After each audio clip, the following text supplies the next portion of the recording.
2025년에 시행되는 36회 중개사 시험 대비 강의입니다. 자, 본 강의는 부동산 공법 강의로 기본 1순환을 진행하고 있습니다. 1순환이 끝나면 2순환 핵심 이론까지는 공부를 하시고 기출문제를 풀어보시면 됩니다.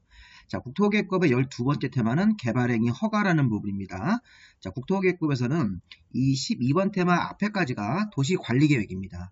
자, 그리고 이 12번 테마부터는 이제 새로운 내용, 5가지 개발행위를 할 때는 우리 허가를 받아야 되는데 이 허가권자가 특별광역시장, 자치시장, 자치도, 시장 군수가 되는 겁니다. 그래서 6명의 도시의 장들한테 5가지 개발행위 할 때는 허가를 받는 규정.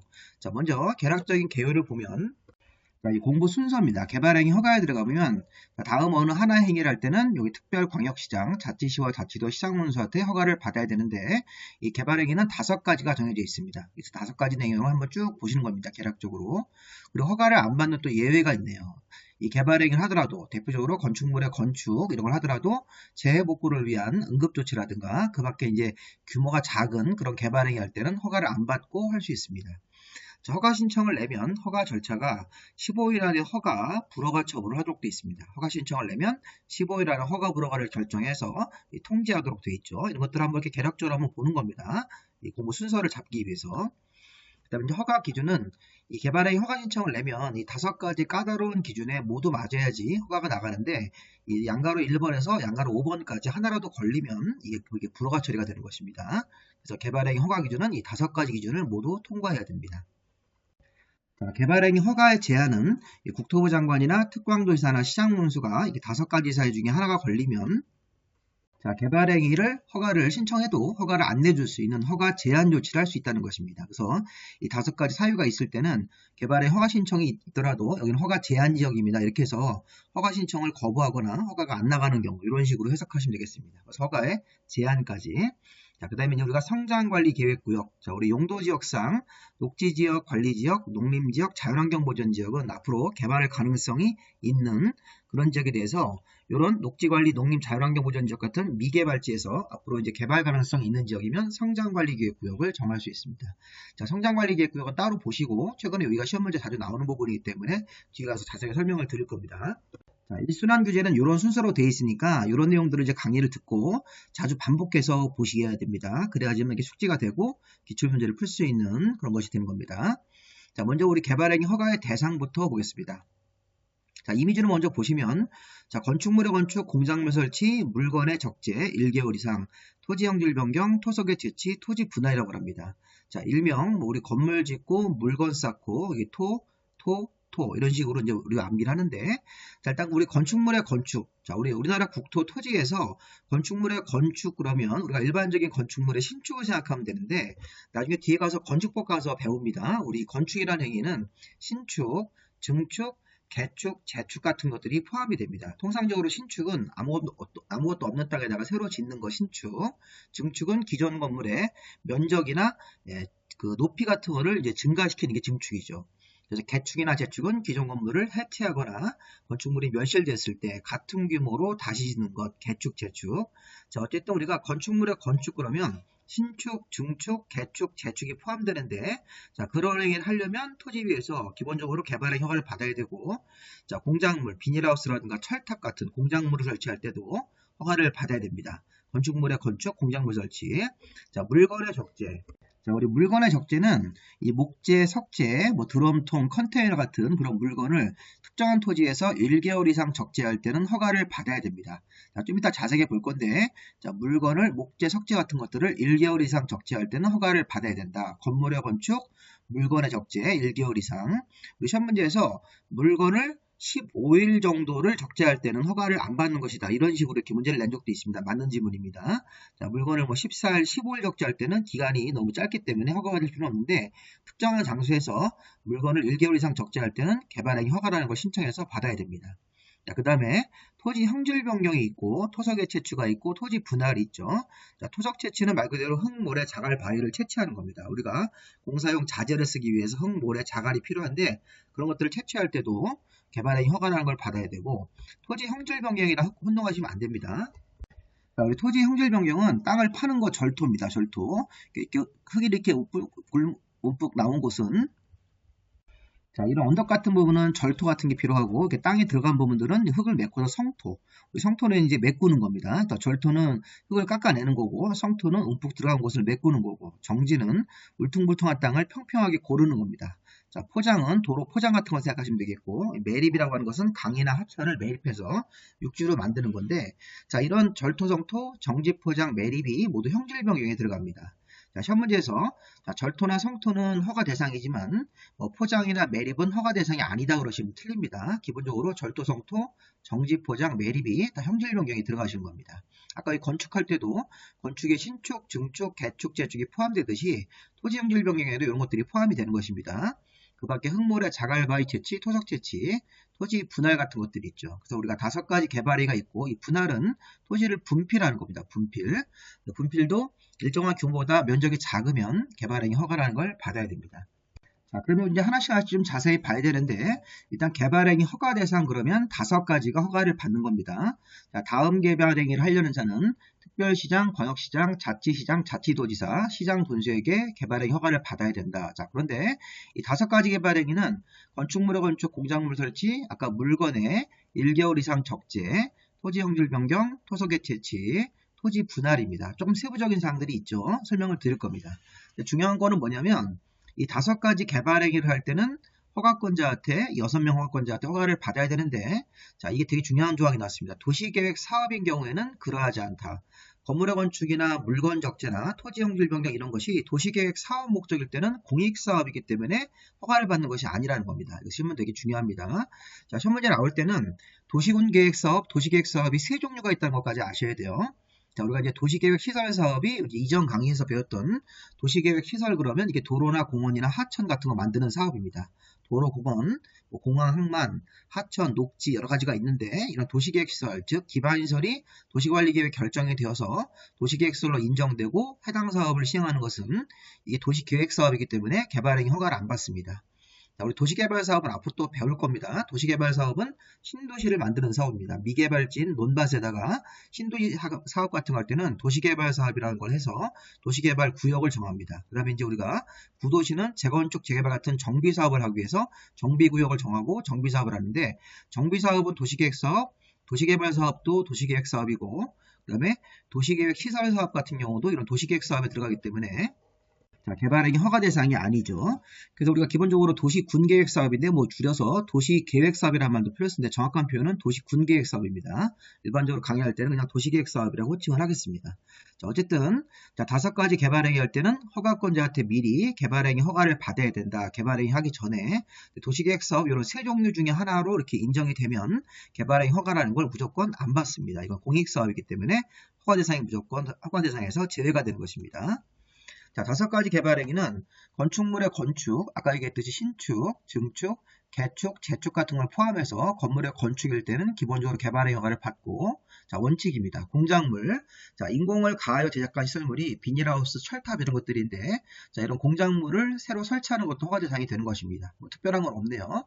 자, 물건을 1개월 이상 적재할 때, 자, 이건데, 자, 우리 시험 문제에서 이게 물건을 적재하는 것이 최근에 한번 나왔죠. 그래서 보시면 이게 그 녹지지역 같은 땅, 관리지역, 자연환경 보전지역 같은 도심지 외곽 쪽의 땅입니다. 자, 우리 서울시는 대부분 도시지역 중에서 주거, 상업, 공업지역이고 서울시 외곽 지역의 녹지지역, 또 경기도라든가 우리 지방 가보면 관리지역이나 자연환경 보전지역 땅에다가 건축물 울타리 안쪽이 아닌 울타리 바깥쪽에다가 1개월 이상 물건을 적재할 때는 자, 이게 기본적으로 이제 허가를 받으셔야 되는 겁니다.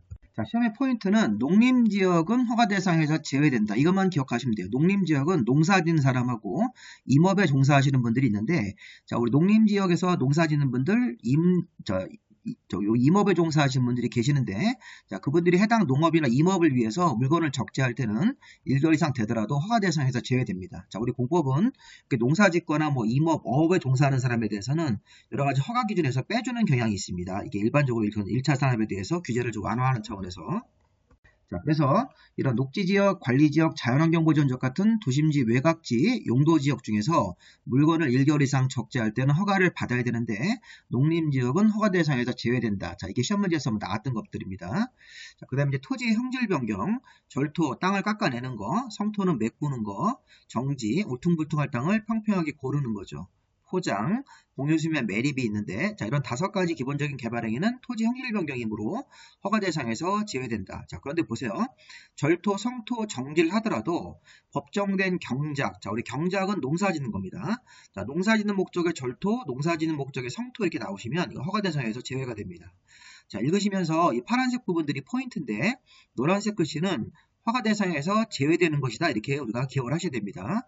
자, 절토, 성토 같은 형질 변경이 경작을 위한 경우이면 허가 대상에서 제외 이렇게 얘기를 할 줄 아셔야 됩니다.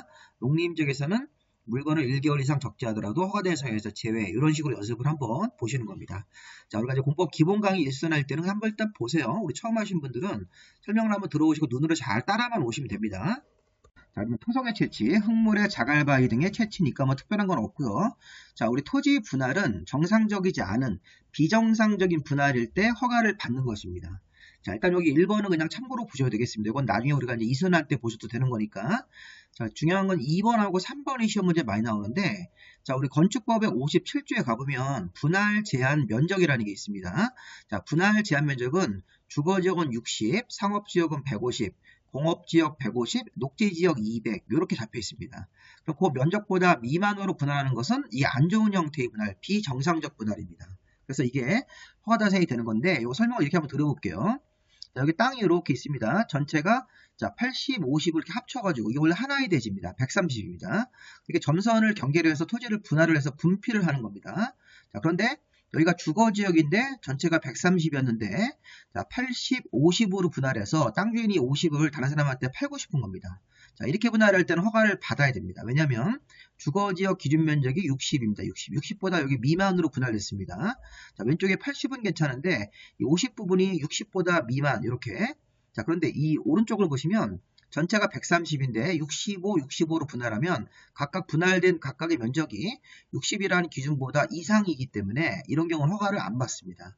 자, 그래서 지금 보시면 주거지역 60, 상업지역 150, 공업지역 150, 녹지지역 200 이거 가지고 시험 문제를 내면서 자 이게 분할 제한 면적이 주거 60, 상업 150, 공업 150, 녹지가 200입니다. 그 면적보다 미만으로 토지가 분할되면 그건 허가 대상이 되는 거고 분할 제한 면적 이상으로 이 그림처럼 분할 제한 면적 이상 양쪽 다 60 이상이지 않습니까? 그렇게 되면 허가를 안 받는 것입니다. 근데 이거는 이 오른쪽 부분에서 분할 제한 면적 미만이 생겼기 때문에 허가를 받는 것이다. 왜냐하면 비정상적인 분할이니까. 우리 허가권자는 미만으로 분할해서 허가 신청이 들어오면 대부분 이거 불허가 처리할 겁니다.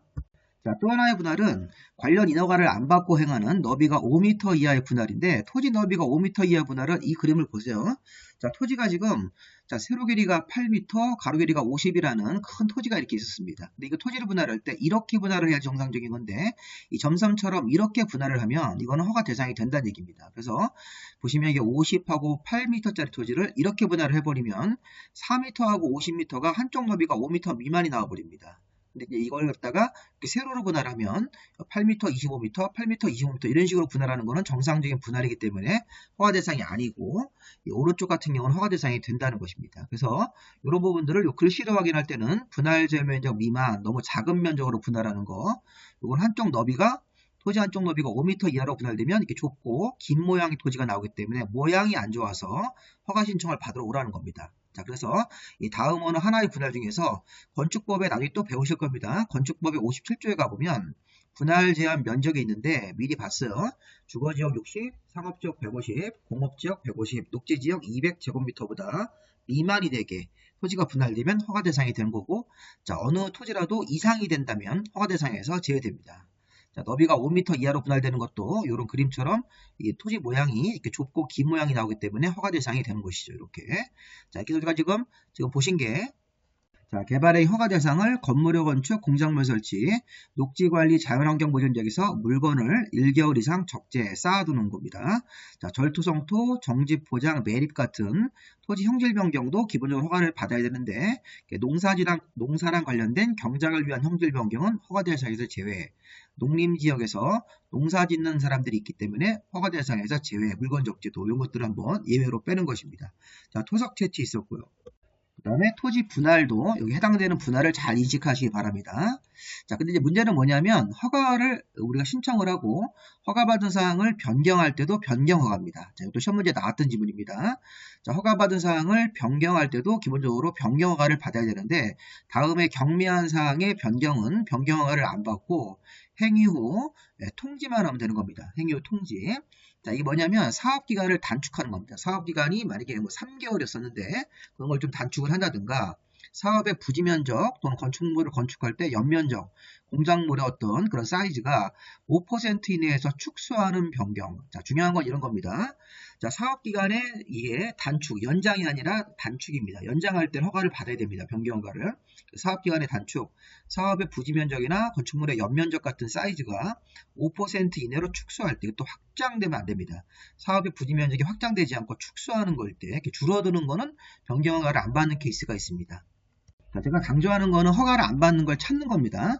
허가를 받는 원칙도 중요하지만 허가를 안 받는 예외를 찾으셔야 돼요. 그래서 여기 보시면 허가받는 사항을 변경할 때도 변경허가다 파란색, 다음에 경미한 사항은 변경허가를 안 받는다. 자, 사업기간의 단축, 줄어들기 때문에 사업의 부지면적이나 건축물의 연면적을 5% 내에서 축소하는 것도 확장하지 않고 축소입니다. 축소.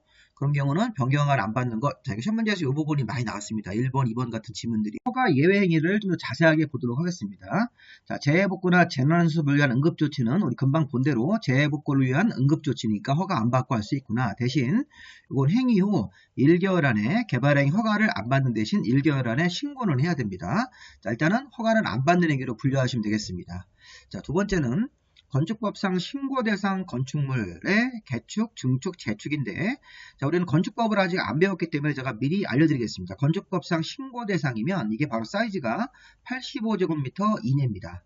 자, 85제곱미터 이내로 자, 개축이나 증축하거나 재축. 자, 증축하는 면적이 85제곱미터 이내, 재축하는 게 이제 기존 건축물을 동일한 규모로 다시 짓는 건데 개축이나 재축 같은 것들이 85제곱미터 이내에서 하면 이게 사이즈가 소규모이기 때문에 허가를 안 받는 것입니다. 자, 그 밖에 다음에 경미한 행위가 나오는데 아까 금방 얘기한 것들이 이제 대표적으로 소규모 행위들이 쭉 나올 겁니다. 자, 우리 공익적 행위는 허가 안 받는 거에서 아까 도시계획 사업 같은 거, 재해복구 금방 봤죠. 자, 농림무업 관련된 개발 행위들, 소규모 개발 행위들이 쭉 나올 겁니다. 자, 저기 1번부터 허가 안 받는 것들이 쭉 이렇게 열거가 되는데 좀 어렵죠. 우리 처음 공부하시는 분들은. 자, 암기하는 게 아니라 여기 써 있는 것들을 보면서 이제 이 문장 자체를 해석을 하시면 됩니다. 자, 우리가 지금 건축법이 떠나왔는데요. 건축물의 건축이 허가를 왜 안 받는 거냐면 건축법에서는 건축 허가를 받고 건축물을 건축하는 게 원칙인데 자, 일부 규모가 작은 것은 건축 신고하고 건축할 수 있는 건물이 있습니다. 자, 지금 제가 건축법 얘기를 하고 있는데 결론이 뭐냐면 국가나 지방자치단체가 건축물을 건축하면 이게 국토기획법 쪽으로 넘어와서 허가를 또 안 받게 돼 있다는 것입니다. 자, 지금 우리 일반인들은 건축허가 요거 건축신고 14조에 따라서 건축법, 그 다음에 가설건축물을 허가받고 짓는 것 20조 1항, 가설건축물이 축조 신고 대상으로 해서 20조 3항이 있는데 이 파란색으로 써있는 건물들이 건축법에 따라서 이런 규정에 따라서 건축물을 건축하는 건데 이런 것들은 허가를 국토계획법에서 허가를 받으라는 얘기고 이런 네 가지 대상이 아니라면 아닌 겁니다. 아닌 거면 이게 바로 국가나 지방자치단체가 건축하는 건축협의, 자, 관공서 건물 생각하시면 돼요. 우리 주변에 관공서 건물, 뭐 시청 건물, 여러 가지 관공서 건물들이 있는데 그런 건축 협의로 짓는 건축법상 협의로 짓는 건물은 이 국토기획법으로 넘어와서도 건축 허가, 개발행위 허가 대상이 아니라는 것입니다. 그래서 이거를 우리가 개별 학원에서는 잘 설명 안 해주는데 이게 그 뜻입니다. 그래서 건축허가 건축신고도 아니고 가설건축물 허가 가설건축물 신고도 아니면 건축법에 남은 게 뭐가 있냐면 국가나 지방자치단체가 공공의 목적으로 쓰기 위해서 건축협의하고 짓는 건축물이 있습니다. 그게 바로 국토계획법에서 요 건축협의로 짓는 건물이 국토계획법에서도 허가 대상이 아니라는 것입니다. 그거니까 그렇게 한번 해석을 좀 해보시면 되겠고, 자, 이 공작물은 좀 잘 보세요. 공작물이 도시지역 같은 땅에서, 용도지역에서 무게가 50톤 이하, 부피가 53제곱미터 이하, 면적이 50제곱미터 이하 중에 하나만 걸리면 허가 대상에서 제외되는 공작물이 되는 것입니다. 우리 공작물의 사이즈입니다. 무게로 재든, 공작물의 부피로 재든, 공작물의 면적으로 재든, 공작물의 땅을 차지하는 면적 50제곱미터, 50톤 이하 이런 거에 걸리면 허가 대상이 아니다. 예를 들어서 도시지역에서 공작물을 45톤 무게로 설치할 때는 허가를 안 받습니다. 이렇게 하면 맞는 질문이 되는 겁니다. 자, 공작물의 면적도 마찬가지입니다.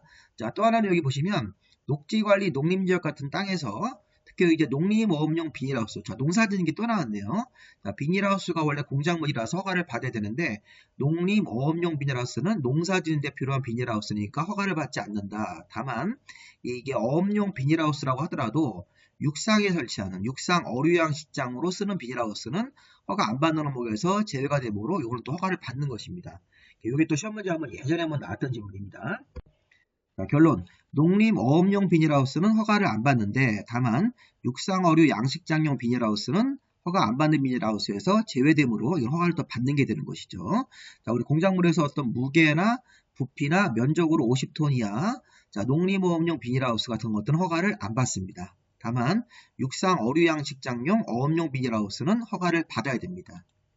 자, 토지형질 변경.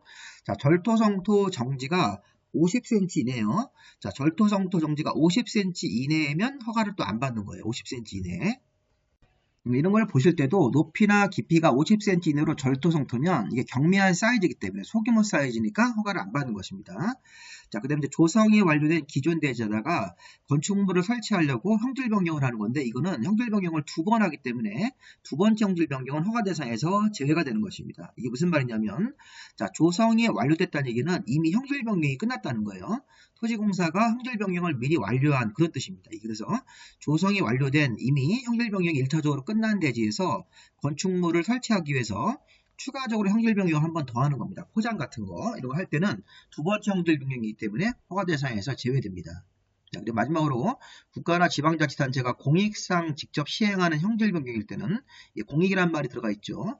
소규모, 공익, 두 번째로 하는 형질 변경이므로 허가 대상에서 제외가 됩니다.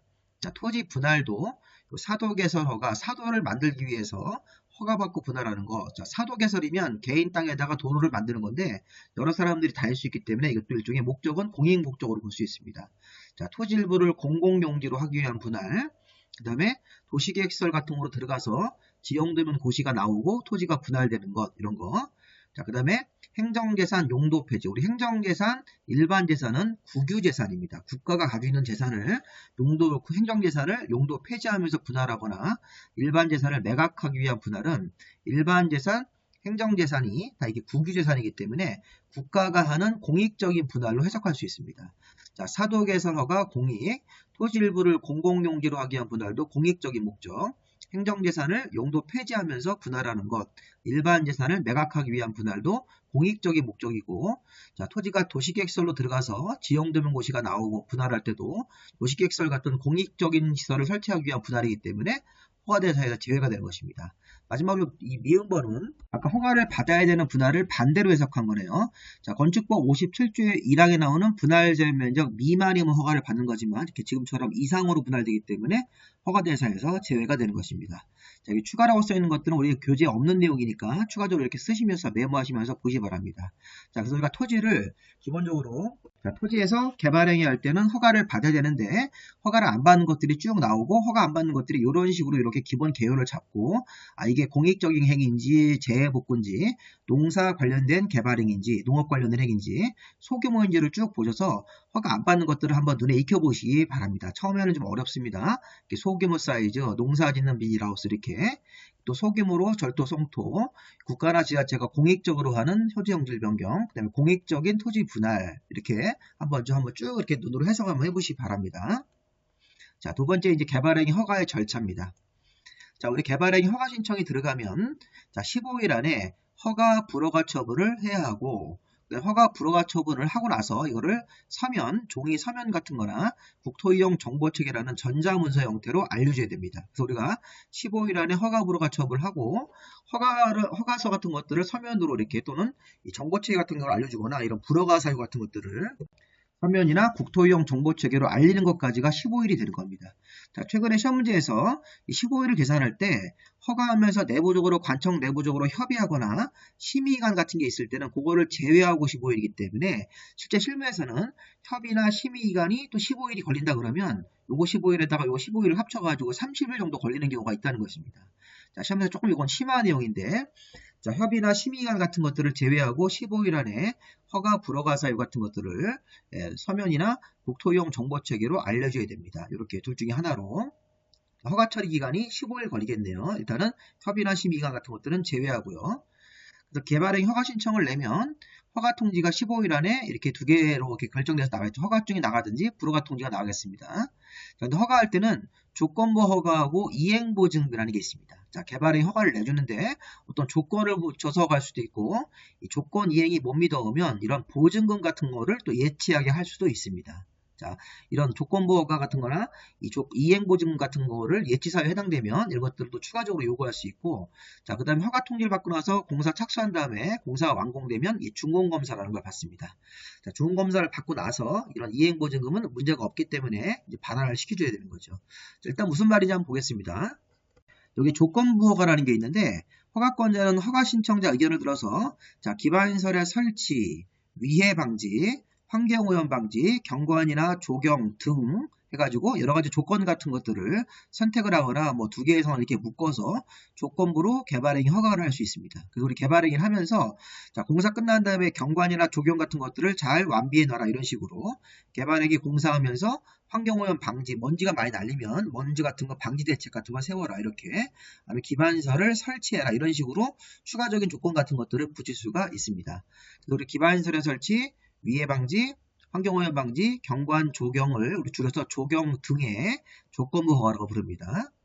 자, 조경 등의 조건 이행을 위해서 필요하면 또 이렇게 조건부로 허가했는데 조건 이행을 안 할 수도 있기 때문에 자, 필요하다고 인정되고 법정된 예치 사유까지 맞으면 이행 보증금을 예치하게 할 수 있다. 근데 국가나 지자체나 공공기관 같은 공기업들입니다.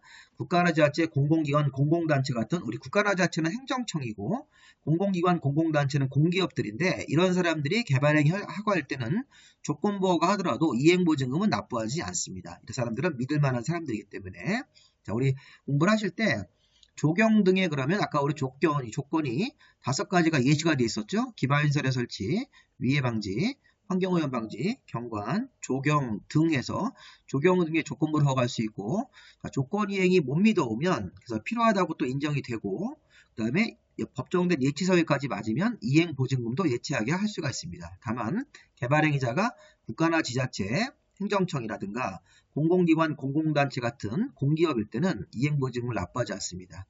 자, 이행보증금을 또 시험문제에서 세부적으로 물어본 적도 있는데 이행보증금은 총 공사비의 20% 이내로 정합니다. 그래서 이행보증금은 총 공사비가 100억이면 20억 정도 이내에서 이행보증금을 구체적으로 이렇게 조례로 정합니다. 그래서 이행보증금은 산정에 관한 세부적 사항이라든가 예치 방법은 이 조례로 정하고 이행보증금은 현금 내는 게 원칙인데 경우에 따라서는 보증서 같은 것들을 받아서 가름할 수 있다, 대신할 수 있다는 뜻입니다. 자, 이행보증금은 반드시 현금으로만 납입한다고 하시면 틀립니다. 또는 보증서이기 때문에 이행보증금은 총공사비의 30% 이내에서 조례로 정한다가 아니라 20% 이내 이렇게 시험 문제를 낼 수가 있는 것입니다. 자, 의견 청취. 자, 15일 안에 우리 허가 불허가를 결정해서 통지까지 해주는데 자, 개발행위 허가하는 과정에서 자, 개발행위 하는 거 주변에 도시계획 사업하는 사람이 있다면 자, 개발행위가 주변에 도시계획 사업하는 사람들한테 지장이 있는지에 대해서 도시계획 사업시행자한테 의견을 들어야 됩니다. 만약에 도시계획 사업시행자가 개발행위 허가내주면 내가 도시계획 사업을 먼저 하고 있었는데 지금 사업에 지장이 있다 그러면 이게 의견 청취할 때 약간 부정적으로 의견이 들어가면 개발행위 허가가 안 나가는 경우도 있습니다. 그래서 우리가 허가권자가 개발행위 허가를 내줄 때 주변에 도시계획 사업하는 사람이 있으면 아까 도시계획 사업은 3가지가 있다고 배웠습니다.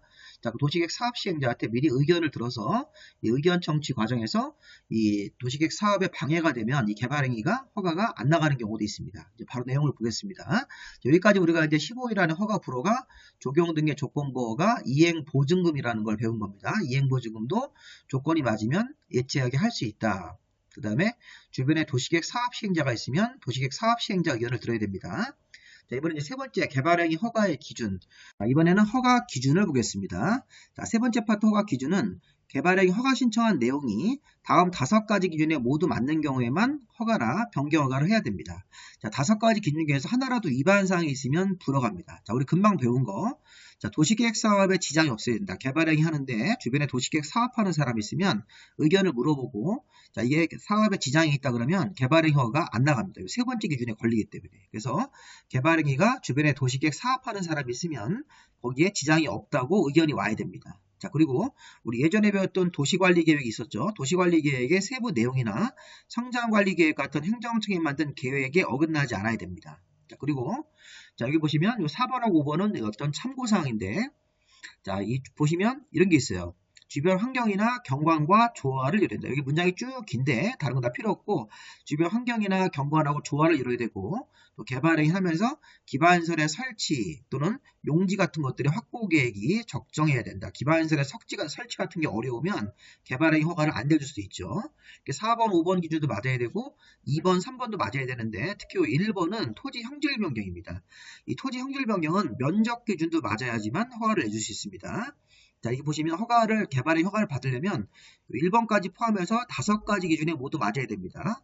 자, 토지 형질 변경이 아닐 때는 요 나머지 2, 3, 4, 5번을 맞추면 되는 거고, 토지 형질 변경 같은 거 할 때는 요 면적 기준도 맞아야 되는데, 이 면적 기준이 뭐냐면 너무 크면 안 된다는 뜻입니다. 여기 보시면, 자, 주거지역 상업지역 같은 경우는 10,000제곱미터 미만으로 형질 변경을 하면 허가를 받을 수 있고, 요거보다 이상이면 불허갑니다. 너무 크기 때문에 해석을 잘 하셔야 됩니다. 공업지역은 공장 같은 걸 짓기 위해서 좀 기준이 크죠. 3만 미만. 자, 녹지 중에서 자연녹지나 생산녹지는 1만 미만이고, 보존녹지는 5천 미만입니다. 우리가 이게 135, 만만, 천, 미만 이렇게 외울 건데, 나중에 우리가 이제 135, 335라고 이제 숫자를 하나 외웁니다. 135, 335, 만만, 천, 만만, 천이죠. 자, 거기 숫자별로 이렇게 용도 지역이 연결되어 있으니까, 자, 이런 식으로 주거 상업 지역은 일단은 1만 미만이면 허가받을 수 있다. 이렇게. 공업 지역은 공장을 짓기 위해서 좀 크게 3만 미만. 보존 녹지는 녹지 중에 제일 성격이 규제가 센 지역이기 때문에 5천 미만으로만 형질 변경 허가할 수 있고, 자연 녹지나 생산 녹지는 좀 규제를 완화해서 1만 미만으로 허가받을 수 있습니다. 자, 관리지역, 농림지역은 3만 미만이고, 이 자연환경보전지역은 보존녹지처럼 5천 미만으로 토지 형질 변경 허가를 받을 수가 있습니다. 자, 이 부분이 그동안 기출문제에서는 뭐 한 번 정도 나왔는데 이게 잘 안 나옵니다. 근데 이런 거는 36회라 이런 때 나올 수 있기 때문에 135, 335, 만만천, 만만천 미만으로만 토지 형질 변경은 허가를 받아야 된다. 이렇게 형질 변경이 면적 기준에 맞아야 됩니다. 우리 보통 수험생들이 뭘 모르시냐면, 이 미만이면 불허간 줄 아세요. 자, 이게 미만일 때 허가가 나가는 겁니다. 미만일 때 허가가 나가고, 요거 이상이면 불허가가 되시는 겁니다. 자, 그 다음에 이제 네 번째, 개발행위 허가의 제한. 자, 개발행위 허가 제한은, 자, 이 부분이 어떤 사유가 있는데 5가지 사유에 해당되면 개발행위 허가 제한 지역이라고 미리 알려서 허가 신청을 내지 말라고 미리 예고하는 거죠. 이런 것들은 허가가 나갈 수 없는 지역이라고 이렇게 알리는 건데, 자, 허가 제한은 일단 제한 지역이 5가지, 이 제한 지역과 제한 사유가 5가지가 있습니다. 그래서 개발행위 허가 신청을 내지 말라고 미리 허가 제한 지역이라고 미리 이렇게 예고를 하고 알리는 제도라고 볼 수 있습니다. 자, 그러면 일단 제한권자가 국토교통부 장관, 특광도지사인 시도지사, 시장군수가 모두 개발행위 허가를 제한할 수 있습니다. 자, 그 다음에 제한 지역이 어딘지, 제한 사유가 뭔지, 제한 행위가 무엇인지, 제한 기간도 있습니다. 제한 기간이 최대 5년까지인데 미리 고시해서 알려야 된다. 그래서 주민들이 이걸 보고, 이 고시를 보고, 아, 여기 허가 신청해도 안 되는구나, 이렇게 허가 신청을 받아주지 않는 그런 지역이라는 것을 미리 알 수 있게끔 개발행위 허가를 제한할 수 있습니다. 자, 이때 국토부 장관이나 시도지사가 제한할 때는 시장군수 같은 기초지방자치단체 의견을 들어서 제한을 해야 됩니다. 국토부 장관하고 시도지사는. 자, 제한 사유가 더 중요합니다. 자, 그래서 중요한 포인트는 또 1번, 2번, 그 다음에 3, 4, 5번 같은 이게 제한 사유가 되는 건데, 자, 1, 2번 같은 경우는 이게 연장이 안 됩니다. 자, 1, 2번은 이게 환경보존 목적 때문에 제한을 하는 겁니다.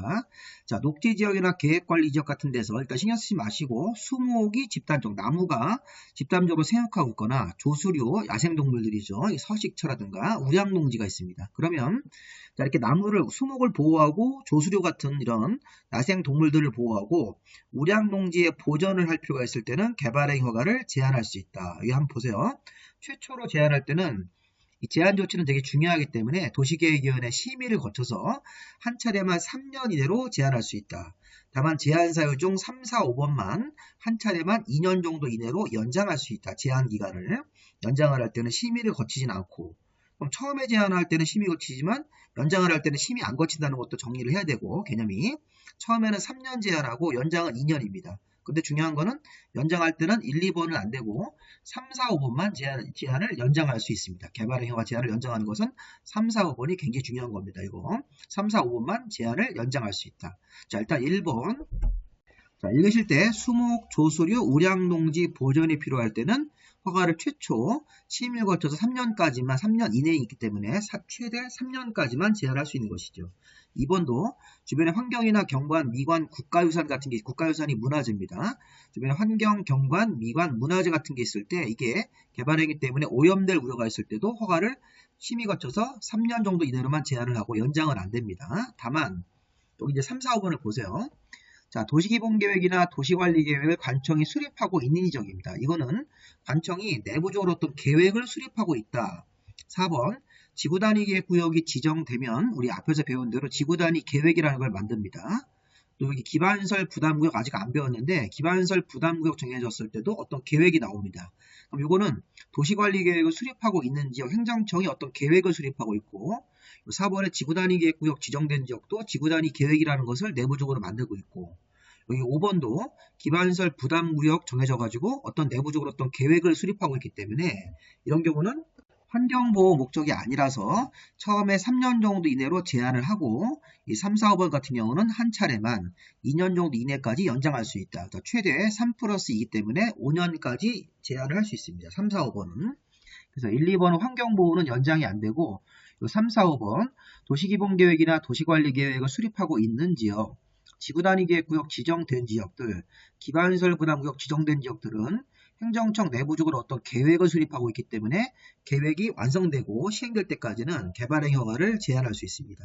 처음에 3년 제한하고 연장을 한 차례만 2년 더 연장할 수 있습니다. 자, 그리고 항상 주의하셔야 돼요. 연장을 할 때는 심의를 안 거친다는 사실도 꼭 아셔야 됩니다. 최초로 제한할 때는 심의를 거쳐서 해야 되는데 연장을 할 때는 심의를 안 거치고 제한합니다. 그래서 개발행 허가 제한 사유가 1, 2번, 3, 4, 5번을 구분해서 그걸 가지고 시험 문제를 출제를 하시는 겁니다. 개발행위 허가 제한에 대한 개념. 자, 그 다음에 이제 우리 제한 사유가 없어지면 제한 기간 끝나기 전이라도 지체 없이 제한을 해제해야 됩니다. 그리고 이런 해제 내용을 또 고시를 해야 되는 것이죠. 마지막 파트 이제 준공검사하고 성장관리 계획을 보도록 하겠습니다. 자, 이제 준공검사는 결론 3가지 개발행위만 준공검사를 받는다. 허가권자한테. 자, 우리가 이제 앞에서 개발행위 대상은 5가지가 있어요. 개발행위 허가받는 것은 5가지죠. 건물의 건축, 공작물 설치, 녹지관리, 자연환경보전지역에서 물건을 1개월 이상 적재, 토지용질 변경, 토석 채취, 토지 분할인데, 그런데 준공검사를 받아야 되는 것, 개발행위를 완료하고 허가권자한테 공사 잘 끝났습니다. 검사해 주십시오. 이렇게 준공검사를 받아야 되는 것은 3가지밖에 없습니다.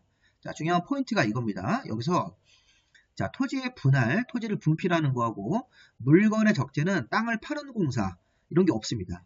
근데 여기 건물의 건축이나 공작물 설치는 땅을 파서 기초를 다진 다음에 건물을 건축하고, 토지 용질 변경, 절토, 성토, 토석 채취는 땅을 파는 공사하기 때문에 공사가 잘 끝났는지 준공검사를 미리 받아야 됩니다. 자, 그런데 준공검사를 안 받는 것, 그러면 토지의 분할, 그 다음에 그 물건의 적재입니다. 그런 것들은 준공검사 대상이 아니라는 것을 잘 보시기 바랍니다.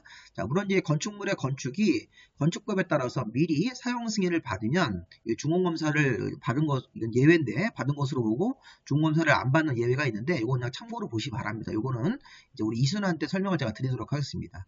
자, 원래 건물의 건축을 하더라도 건축을 했을 때는 국토계획법에 따라서 허가권자한테 준공검사를 받아야 되는데 건물의 건축, 신축 같은 것들이 완공되고 나서 건축법에 따라서 미리 사용 승인을 받으면, 자, 이게 바로 사용 승인 자체가 이 준공검사를 대체할 수 있기 때문에 준공검사를 안 받는 예외로 뺄 수 있다는 것입니다. 근데 그거 아니라면 이 3가지 개발행위가 완료되면 준공검사를 받아야 됩니다.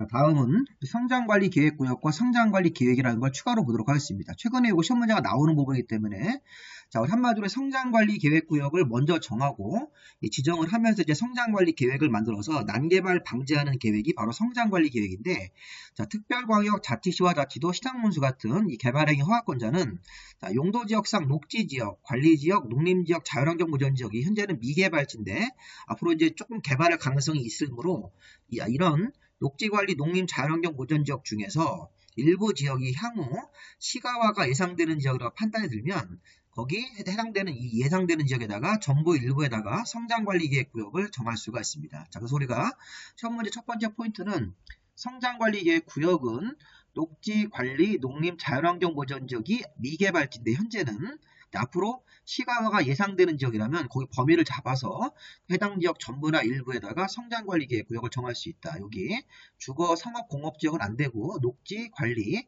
농림, 자연환경보전지역에다가 성장관리계획구역을 정할 수 있습니다. 자, 성장관리계획구역을 지정할 때는 우리 예전에 도시관리계획의 입안 결정처럼 주민 의견을 듣고 지방의 의견 같은 걸 들어서 협의와 심의를 거쳐서 성장관리계획구역을 지정을 하도록 되어 있습니다. 한번 읽어보시고요.